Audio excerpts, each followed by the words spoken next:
Dans les mangas et les animés, il y a différentes façons de raconter une histoire. Et dans celle-ci, il y a même différentes façons d'aborder un sujet. Et la question que je vais poser dans cette vidéo, c'est qu'est-ce que ça ferait si on mélangeait deux façons de raconter une histoire?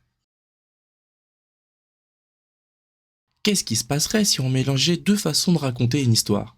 Et j'entends par là deux façons précises. D'un côté, le shonen neketsu, comme My Hero Academia, Naruto ou Black Clover. Et de l'autre, le isekai, comme Moi quand je me réincarne en slime, Rising of the Shield Hero ou tout simplement Sword Art Online. Si on mélange ces deux histoires, imaginez Naruto transporté dans un autre monde médiéval fantasy avec de la magie, des chevaliers et une royauté. On partirait dans quelque chose d'assez spécial. Eh bien, c'est un peu ce que Kamina Koryo fait. Le principe de mélanger ces deux genres réside dans le fait de prendre d'un côté les codes du shonen neketsu et de l'autre les codes du isekai, pour par la suite les assembler et n'en faire qu'une seule et même histoire. Kamino Koryo apporte cette nouvelle vision, cette nouvelle façon de raconter une histoire. Une phrase m'a beaucoup interpellé quand j'ai commencé à écrire cette histoire.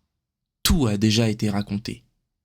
C'est seulement la façon dont tu amènes les choses, la façon dont tu vas raconter ton histoire, qui la rendra originale. À partir de là, j'ai compris que l'histoire que j'avais mis en place avait toutes les raisons de fonctionner. Nous allons suivre Okami Ryo, un jeune lycéen qui subit du harcèlement à cause de ses origines étrangères. Le jour où il va voir son père se faire assassiner sous ses yeux, il va décider de mettre un terme à sa vie, cette action le faisant basculer dans un autre monde. Arrivé là-bas, on lui dit que ce monde dans lequel il a atterri est sur le point de mourir, à cause d'un démon qui a propagé son mana à travers tout le pays. Les gens tombent malades et en meurent, le bétail aussi, et la forêt se dessèche. Le monde est en déclin. Mais il aurait apparemment quelque chose qui permettrait de le vaincre. C'est pourquoi les habitants vont demander son aide. Quand on regarde sa vie passée, il est tout à fait normal qu'il ne souhaite pas accepter cette demande. Pour lui, il ne sert à rien. Il n'a jamais servi à quoi que ce soit d'ailleurs.